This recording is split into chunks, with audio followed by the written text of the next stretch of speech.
good, YouTube? This is Yamagoat Productions, and today we're doing another GOAT format deck profile. If you're enjoying the content, please let me know by leaving a like, a comment, or maybe even subscribing. Without any further ado, let's get into this deck profile. Alright, so the first monster we're going to be running in this deck is one copy of Gravekeeper's Chief. I wouldn't recommend running him at more than one, just because it's pretty easy to brick on him. You know, you do have to tribute a monster to get him out onto the field, but when you tribute summon this card, you get to summon a Gravekeeper from your graveyard, ignoring Necro Valley's conditions, which is really nice. So it'll really help you establish your board presence. Plus, when Necro Valley's on the field, this card ties Jinzo, and it beats over Air Knight Power Shaft. Without Necro Valley on the field, this actually ties Air Knight Power Shaft as well. It is really nice to just have an out to some of your opponent's stronger monsters, so I think running him at 1 is good. Up next, we have 3 copies of Gravekeeper's Spy. This is definitely one of the best monsters in the deck, if arguably the best monster in the deck. This card is a flip effect monster that lets you special summon one Gravekeeper with 1,500 attack or less from your deck. This is really nice because it doesn't specify the mode, so you could summon another Spy off of this if you really had to, if you were in a tricky situation. It lets you search out any of your other Gravekeepers, and pretty much every other Gravekeeper you play besides Chief is going to be 1,500 attack or less, so he's definitely got to run him at 3. So the next monster I'm running is going to be Gravekeeper's Spear Soldier. I'm running 2 of these currently, but I actually might bump it up to 3. This card's effect is that it does piercing damage, and it's going to be really good to be taking out scapegoats, and since Go Control is pretty much the most popular deck in this format, it's really good to run him at 2. Like I said, though, I might bump him up to 3 because he is just that good. Up next, we have 2 copies of Gravekeeper's Guard. This card, when it gets flipped face up, you target one monster your opponent controls and return it to the hand. You can actually lock your opponent out of summoning altogether if you have this card and Tsukiyomi on the field. Or, well, I guess Tsukiyomi in your hand, it does return to your hand after you use it. That's where the lock comes from. So it is really nice to have 2 of these. Plus, it has a lot of defense when your opponent crashes into them. They're actually probably going to lose some life points just because with Necro Valley on the field, this card is 2,400 defense, which is really high for Go format.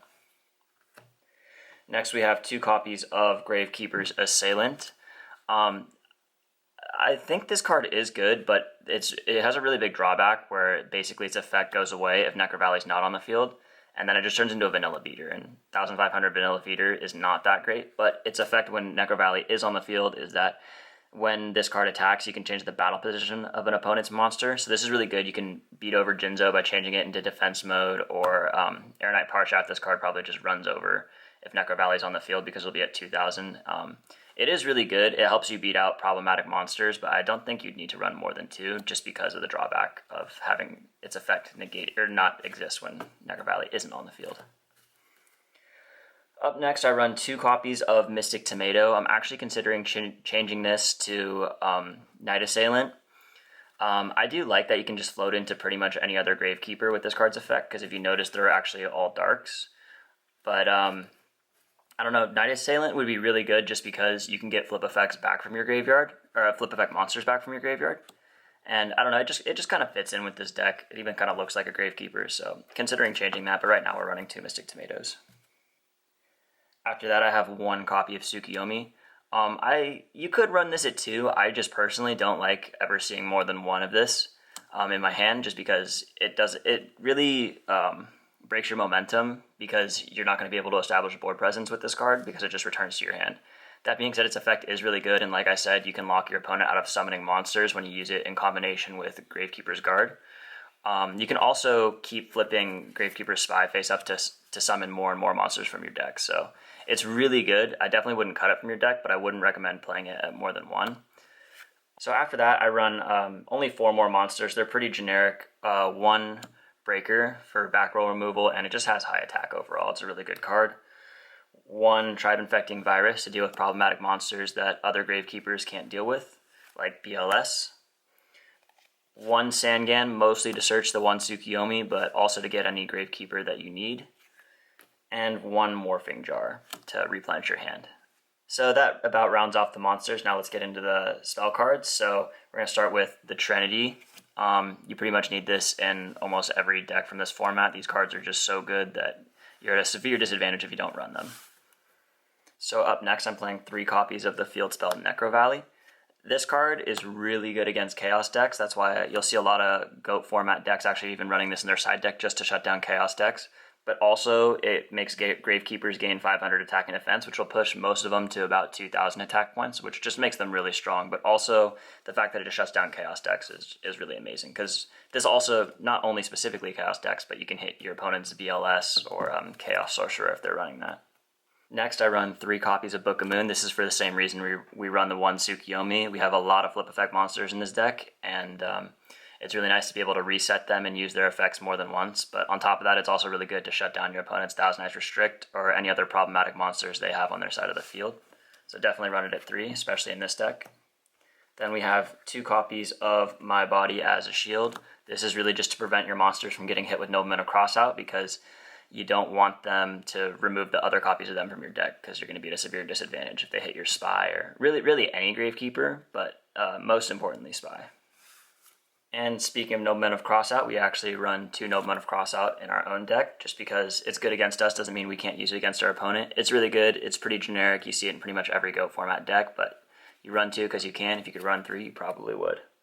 And the last 2 spell cards we have in this deck are 1 copy of Mystical Space Typhoon and 1 copy of Snatch Steal. Each of these are just really generic spell cards that you'll see in pretty much every GOAT format deck.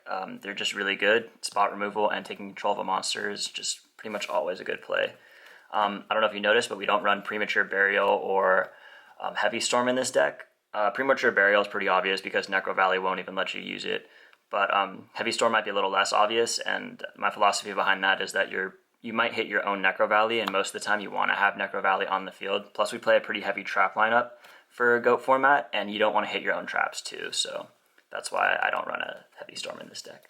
Alright, so onto the trap cards. The first 3 traps I have are 3 Rite of Spirit. I actually see a lot of lists excluding this card, and I'm not totally sure why, because it is really powerful to bring monsters back from the graveyard, especially when your opponent can't bring them back from the graveyard. I could see you maybe cutting this down to 2, but I definitely recommend running at least 2. If you're going to put 3 Spear Soldier in your deck, I might cut one of these, because it is kind of rough to open with them, just because you do have to set them and you have to have a monster in your graveyard to use them, but it's almost never bad to bring a monster back from your graveyard, so that's why I run 3. And then we run 3 copies of Solemn Judgment. Again, this is really just to prevent our Spy or any of our other flip effects from being hit from Nobleman of Crossout, just because that'll really put us at a severe disadvantage, because most of the monsters in this deck are flip effect monsters. And then the last 3 cards I run are 1 copy of Mirror Force, 1 copy of Ring of Destruction, and 1 copy of Torrential Tribute. I don't run Call of the Haunted because, again, Necro Valley just prevents you from even using it, so there's no point. And each of these traps is just a really good generic trap, and so that's why we run them. If you could run more than 1, you probably would. That about wraps up this deck profile. Thank you again for watching. If you liked the video, please leave a like, maybe comment, and even think about subscribing.